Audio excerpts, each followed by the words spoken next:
AIMIM प्रमुख असदुद्दीन ओवैसी ने मुसलमानों से अपनी राजनीतिक एजेंसी विकसित करने का आह्वान किया। उन्होंने कहा कि मुसलमानों की कोई पॉलिटिकल एजेंसी नहीं है। अगर आप सिर्फ वोटर बनकर रहेंगे तो घर पर बुलडोजर चलेगा।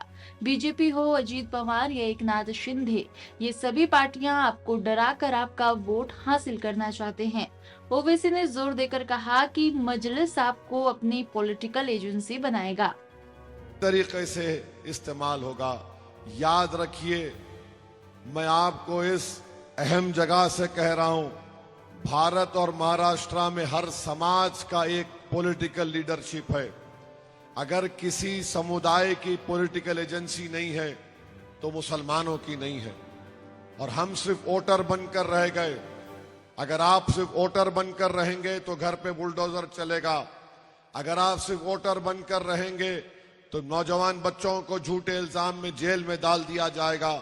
अगर आप सिर्फ वोटर बनकर रहेंगे तो मुसलमानों के बच्चे और बच्चियां स्कूल की तालीम से महरूम हो जाएंगे।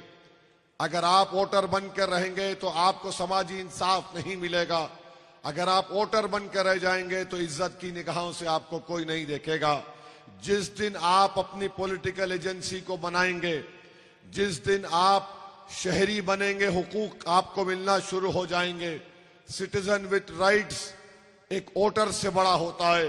ये तमाम सियासी पार्टी, चाहे बीजेपी हो, ये अजित पवार हो, शिंदे हो, ये सिर्फ डराकर आपका वोट हासिल करना चाहते हैं।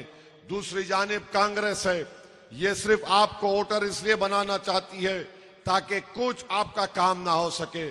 मजलिस आपसे कह रही है कि आप लीडर बनिए, सिटीजन विथ राइट्स बनिए, अपनी पॉलिटिकल एजेंसी को बनाइए।